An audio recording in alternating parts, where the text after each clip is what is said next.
We're recording the video journal live today on Instagram as well as the usual YouTube video journal. And at the end, I'm going to read everybody's comments and questions and answer them on the YouTube video journal as well. It's super overwhelming, and I hope that all of the microphones and cameras are all doing what they're supposed to do. But I had this idea yesterday. I wanted to start like live broadcasting more so we could have a more direct conversation and actually I like answering comments after the videos, but I feel like a lot more will emerge so much faster if we're having a real conversation. So that's my whole motivation behind trying to do this crazy live stream thing right now. Eventually we will do the live streams all on YouTube, but I can't do live streams on my phone on YouTube until I have 1,000 subscribers. And this is on my second channel for people on Instagram. I've got 11,000 subscribers on my main channel, but on my second channel, it's only small because it's just my video journals. It's what I'm thinking and feeling in the present moment. It's not like these really super well produced eye candy kind of videos that get spread around and shared. So yeah, my mind is like dominated right now by wondering if people are even going to tune into the live stream, because I'm not looking at that yet. I've got it facing the other way so that I can't get distracted and I can just express what I'm thinking and feeling in the present moment. And I'm wondering like what kinds of questions are going to come up and all that kind of thing. So it's actually putting me in a different headspace altogether to my normal journals, because I don't know, when I'm just talking to the camera and I'm by myself, it's weird. I just feel more seen. Like it's not just me sitting here in the room by myself, which is really comfortable. Like I feel really at home and I don't feel vulnerable. But when you hit record on the live stream, it just feels like you're way more vulnerable because people are with you in the actual present moment. Like I don't know how many eyeballs are going to show up on the other side of those devices, and like the fact that it's live as well, I guess I can't just stop recording. And if I start to lose my train of thought, or if I start to get into a crazy headspace, or a bunch of like just too crazy stuff starts coming through, I can't just stop recording and delete it.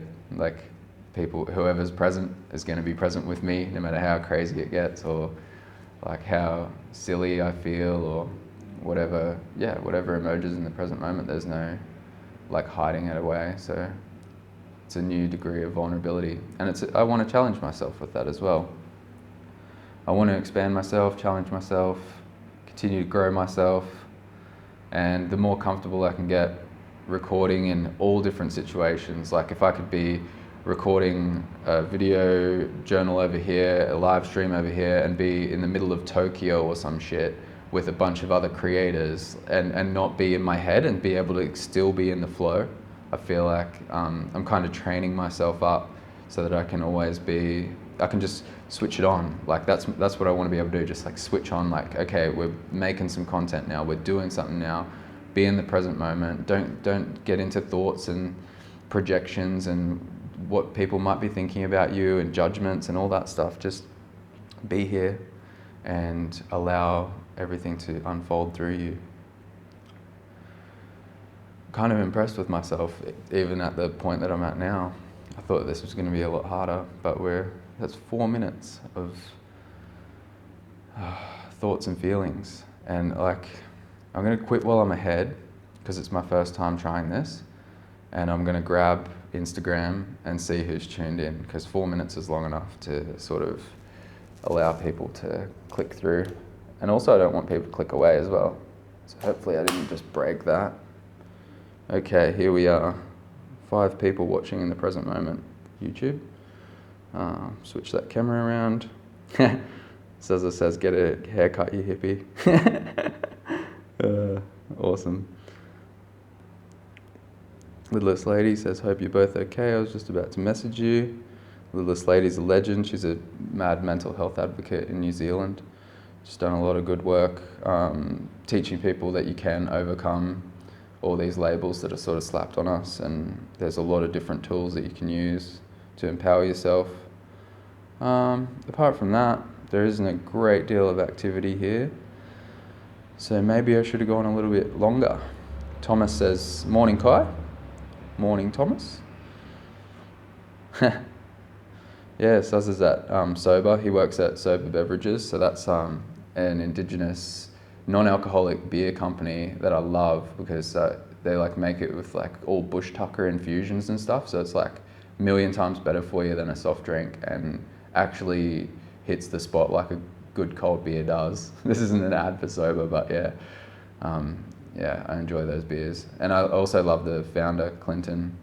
His partner, Lozen's sick too, but Clinton's a psychologist and he's, so coming from an Aboriginal background, he's bringing like the awareness of like why like Western psychology isn't integrating into Aboriginal society, and he's like trying to fully like change the whole game and like heal everything that's broken in our system.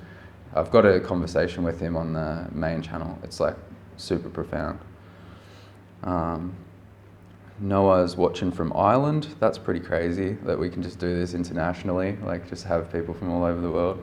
That always trips me out. Yeah, this is cool. We're doing it, guys. We're doing it. We're doing a live stream video journal expressing what we're thinking and feeling in the present moment. I guess these will get, like, as I get more consistent with them as well, more people will get into the sync with it. I didn't announce that I was going to do this, or I didn't give anybody a time. I said yesterday I might do it tomorrow. I didn't say like what time or anything because I didn't want to put pressure on myself because I was too scared.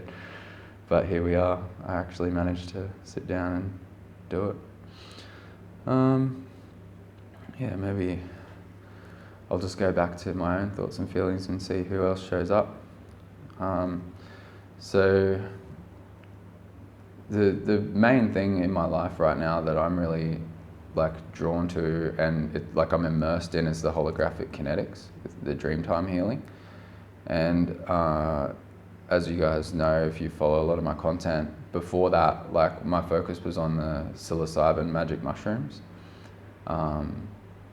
And I thought I was hoping like someday I would be like able to facilitate like psychedelic retreats and help people break their addictions, heal their trauma and everything like that. But then I found HK and it's like, you can do all of that without the distortion of a drug or a substance. Like it's much more clear. It's a direct connection to spirit. It's a direct connection to healing. And a lot of people are kind of not understanding, or they're understanding, but like people are sort of, they're pointing to all these other teachers and all these other modalities and things around the world that they're interested in. And I totally get that, but my whole thing, like the reason why holographic kinetics is like the thing for me is because it's like, it's the oldest living and breathing knowledge on the planet. Like it's a culture that's never been disconnected from that connection to spirit.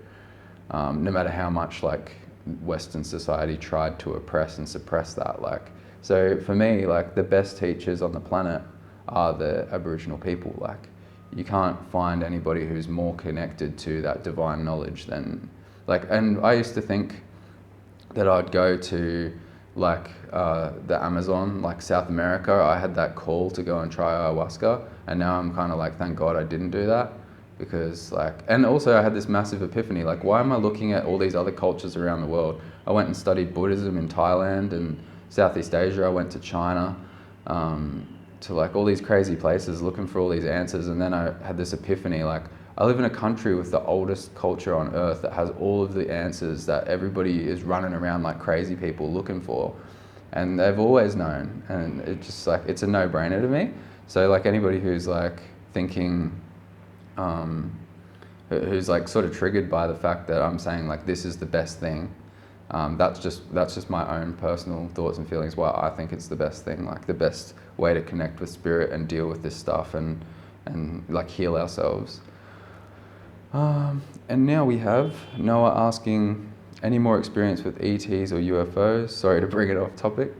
Yeah, the ET journey is very real. I know a lot of people are asking those kind of questions. It's like you're looking for some validation.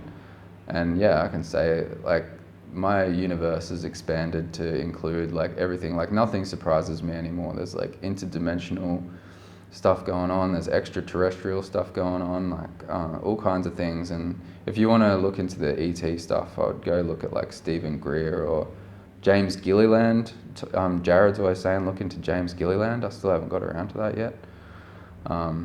Yeah, but for me at the moment, the ET stuff is a little bit of a distraction. I'm more interested in Earth, human experience, and like healing us as a society, as a culture, and everything, because that's like the work that really needs to be done before we can start. If you want to get really far out, like we can't be involved in the intergalactic politics until we take care of what's going on this planet right now. So yeah, that's where I'm at with that. Oh man, biggest desire to just like call it at 10 minutes. Harry Summer, awesome Kai. Yeah, it's right here, mate. Stephen and Evan Strong run interesting days here and there around Oz and a base near Byron. Stephen Strong is another really interesting character to look into, especially for the people that are more interested in the extraterrestrial connection. And that will also be more validation for why you should be listening to the Aboriginal elders and leaders and the Aboriginal culture in general, because they're the ones that have been connected since the beginning, and they've known all this shit forever, and it's just because people are too ignorant and arrogant to sit down and listen. Like people are telling it all the time. It's right there, but people just don't hear it. Yokai, love from North Brisbane. It's great having a psychedelic and spiritual YouTuber from my area. Keep up the great videos. They're also entertaining and interesting to watch and been helping with my mental health recently. Well, that's just awesome to read stuff like that. I'm so glad that people are like connecting with it, making you feel a little bit less crazy, a little bit less alone. It's always a goal of mine. Harry Summer spent a weekend with Stephen Strong last year. That would have been epic. Yeah, for me, Steve Richards is where I'm getting all my answers, the founder of Holographic Kinetics. It would be interesting to meet Stephen Strong as well, or like just go to one of his events or something. That might be on the cards. And I'm pretty sure, Harry Summer, I know your alias, like I remember who you are, and you live in a crazy property with like 250 different edible plants and stuff, and that really impresses me too. Yeah, they were more advanced than we are now, absolutely. No Soup for You has a little YouTube channel as well that you guys should check out. I'm not sure if he's got it linked in his bio, but he's a very interesting dude. I've watched a few of his videos. And that's what this live stream thing's all about too. Like I want to start encouraging people to participate, start like making your own content, like write your own posts, like start to like raise the awareness. Like I know a lot of you are really interested in this stuff, but you never post anything. You're just kind of like sitting there and like you're consuming it. You're so fascinated with it. But this conversation happens so much faster if we all participate and we all contribute. Like, this is what I learned the other day. This is what I figured out. Look at this. And like we all kind of get to the conclusions a lot faster if there's more of us in the conversation, which is what this live stream thing's all about. Yeah, Harry Summer is the guy that has like a hectic property full of crazy plants. I'm wondering what is the story with the Aboriginal culture in Australia and their philosophies accepted, etc. Well, the thing about the Aboriginal culture in Australia is there were like 600 plus Aboriginal nations, and they all had their own history, and I don't want to speak for Aboriginal people either, but it's just my understanding in the present moment. So there's like 600 different individual tribes that had their own dreaming, their own connection to spirit, their own different laws, under law, and like all kinds of stuff. There's I'm pretty sure Stephen Strong says there's one dreaming story that they all shared, and it's the story of the Seven Sisters. Sorry if I get that wrong. It's another interesting thing to look into, but I won't try to talk about what I don't understand here.